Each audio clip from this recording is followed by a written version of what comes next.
Bismillahirrahmanirrahim. Assalamualaikum warahmatullahi wabarakatuh. Nama saya Muhammad bin Abdullah, nombor matrik P124052. Pertama sekali, terima kasih diucapkan kepada pensyarah saya, Dr. Muhammad Yusof bin Muhammad Noor, kerana memberikan saya peluang untuk membentangkan isu pendidikan di bawah kursus Sekolah dan Masyarakat GGGD 5022. Isu pendidikan ataupun kes yang telah saya ambil adalah kes buli yang berlaku di sekolah. Okey, pengenalan. Apakah itu kes buli? Kes buli membawa maksud masalah yang meliputi kegiatan seperti memeras ugut, menghina, mengejek, menumbuk, memaki dan sebagainya yang dilakukan oleh seseorang kepada mangsanya. Ini gambar di mana dua anggota polis menunjukkan alat yang digunakan oleh pembuli dalam kegiatan bulinya yang berlaku di Muar, Johor pada 28 Ogos 2014, yang mana 4 pelajar sebuah sekolah menengah ditahan bagi membantu siasatan terhadap video pukul dan buli seorang remaja lelaki di tepi kebun kelapa sawit. Ini pula ada kes yang terbaru yang berlaku pada 9 Disember 2021, yang mana 10 pelajar MRSM kena buang. Kes ini sebenarnya ada video yang mana pelajar yang berbaju merah ini ditumbuk pada bahagian perut. Kemudian ini pula kes yang berlaku pada 23 Jun 2022, terbaru juga, yang berlaku di Cangkat Jong, Teluk Intan. 9 pelajar sebuah sekolah berasrama di sini dihadapkan ke Mahkamah Magistrate. Ini adalah kes buli, contoh-contoh kes buli yang berlaku. Banyak lagi contoh-contoh lain yang berkaitan dengan buli ni, yang saya rasa semua orang tahu kes yang berlaku kepada pelajar UPNM iaitu Zulfarhan Othman. Itu kes buli yang sehingga membawa kepada kematian. Seterusnya, punca-punca berlakunya gejala buli dalam kalangan pelajar sekolah. Okey, yang pertama, kekurangan penghayatan nilai-nilai agama. Sekiranya seseorang itu kurang penghayatan nilai-nilai agama, dia semestinya bebas melakukan apa sahaja tanpa pengawasan.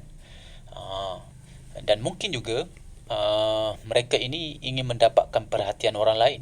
Sebagai contoh, seorang pelajar yang mempunyai badan yang besar, dia mungkin ingin perhatian dengan membuli orang lain. Kemudian ada yang memberi galakan, pelajar yang negatif juga yang memberi galakan. Ini akan memburukkan lagi situasi. Kemudian yang kedua adalah puncanya adalah ibu bapa yang kurang memberi belayan kasih sayang dan prihatin kepada anak. Okey, kalau kita tengok ibu bapa sekarang sibuk mencari duit dan bersikap materialistik, yang mana mereka ini terlalu sibuk mencari duit sehingga mengabaikan tanggungjawab mereka terhadap anak-anak. Kemudian yang ketiga adalah rakan sebaya. Rakan sebaya adalah punca berlakunya kes buli, yang mana jika seseorang itu berkawan dengan rakan yang negatif, dia akan membawa sekali kawannya itu dalam kegiatan yang tidak baik, sepertinya buli ini. Bak kata pepatah, jika kita berkawan dengan orang yang menjual minyak wangi, kita juga akan wangi. Sekiranya kita berkawan dengan orang yang tidak baik, kita pun akan jadi tidak baik juga. Kalau kita berkawan dengan orang yang baik, kita pun akan jadi baik juga. Yang keempat adalah kegagalan pihak sekolah bertindak pantas dan telus dalam isu. Ada pihak sekolah yang merahsiakan masalah disiplin sekolah mereka. Seterusnya, pelajar semakin berani melakukan kesalahan disiplin. Ada setengah sekolah tu dia mendiamkan diri. Ini sebenarnya satu tindakan yang tidak baik dan membahayakan pelajar yang dibuli itu. Kerana pelajar yang membuli itu, dia merasakan perbuatannya itu tidak salah.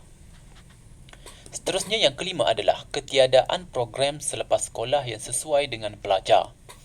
Sekolah sepatutnya menyediakan satu program ataupun mengadakan program yang menarik setiap kali murid habis sekolah.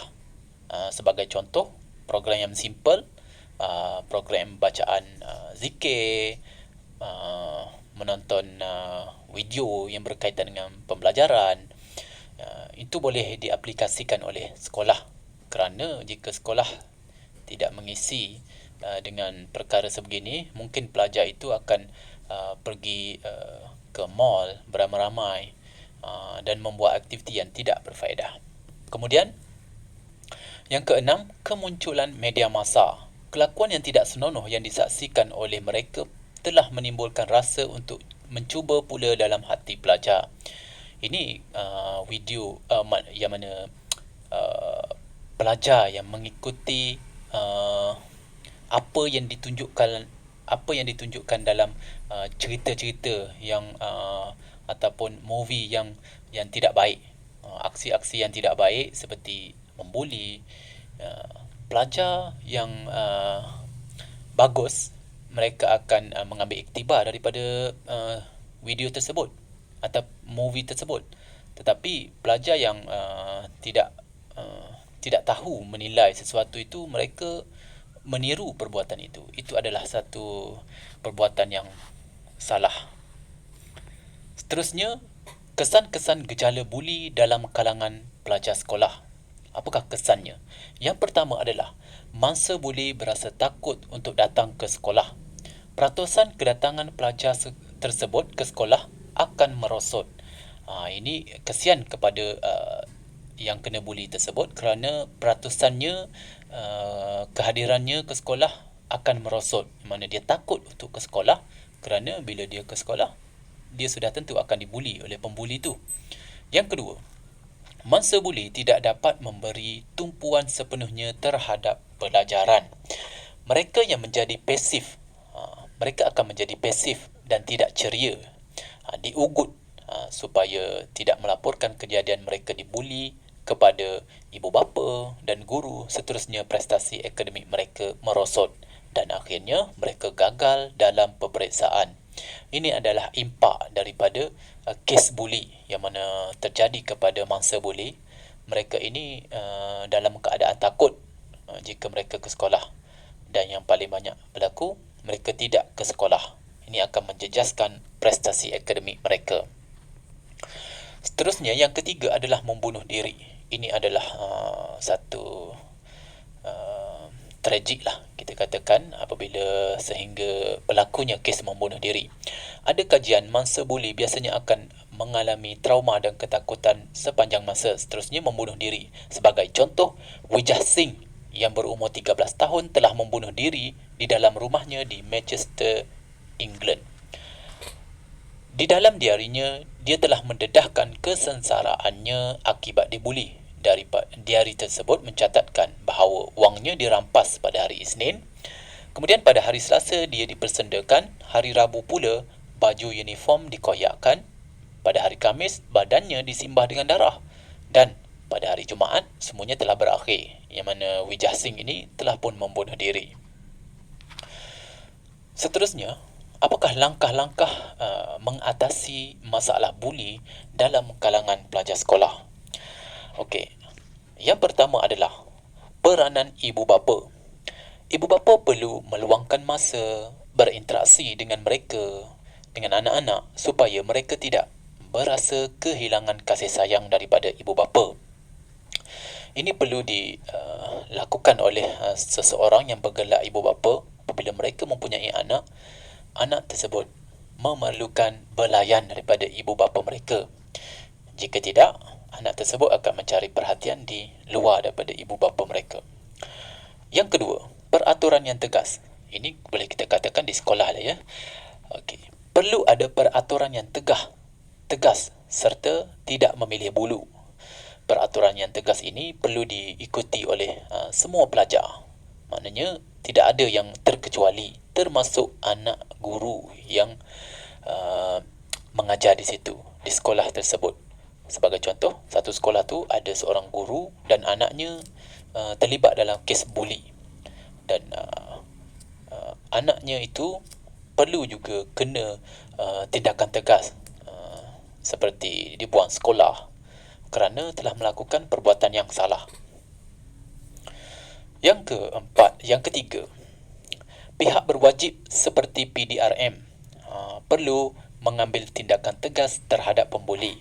Uh, Pihak PDRM sepatutnya mengambil tindakan tegas seperti uh, menahan pelajar tersebut dan meletakkannya di dalam penjara ataupun lock up.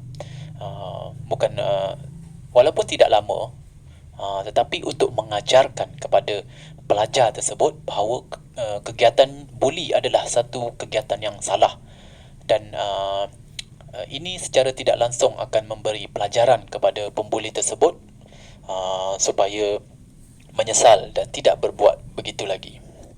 Kemudian yang keempat adalah memberi pendidikan agama. Membentuk seseorang manusia untuk sensitif kepada dosa dan pahala atau balasan baik dan balasan buruk di akhirat nanti. Seseorang pelajar yang memahami agama tidak akan terlibat dalam kes buli kerana mereka ini faham bahawa kes buli ini satu kegiatan yang tidak baik, yang mana menyakiti orang lain, dan sudah tentu jika ianya berlaku kepada kita, kita pun tidak suka. Jadi sekiranya seseorang itu mendalami ilmu agama atau memahami dan menghayati ilmu agama, dan mereka ini tahu balasan dosa dan pahala, mereka tidak akan melakukan kegiatan buli ini. Seterusnya, peranan pihak sekolah.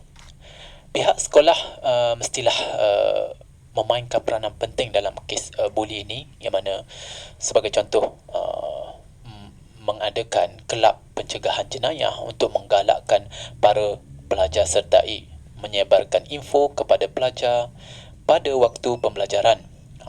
Guru perlu mempengaruhi ke arah kebaikan dan beri penghargaan kepada murid yang bagus dan juga murid yang sedang membangun. Dan peranan sekolah ini dilihat sangat penting, yang mana apabila sebagai contoh kelab pencegahan jenayah ini diadakan, murid tersebut secara tidak langsung terdedah dengan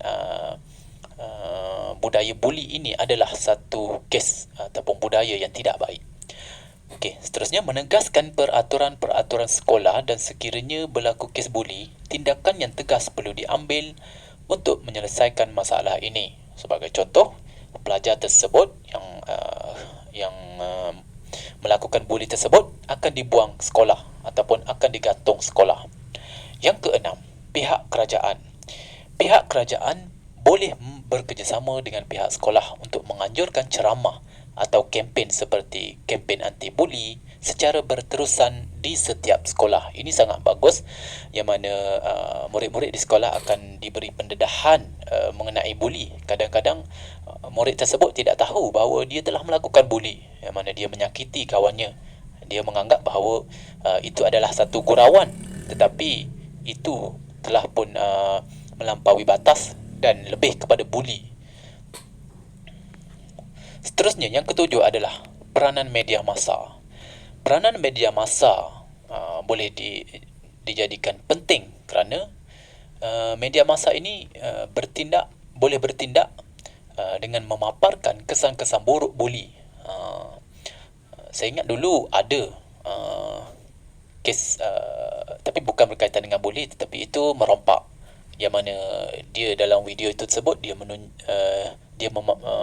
menunjukkan bahawa perompak itu terus mendapat hukuman yang setimpal dengan perbuatannya. Itu sangat bagus kerana itu secara tidak langsung mendidik kita supaya memahami situasi tersebut adalah situasi yang situasi pembuli tersebut adalah situasi yang tidak baik dan menunjukkan contoh yang tidak baik.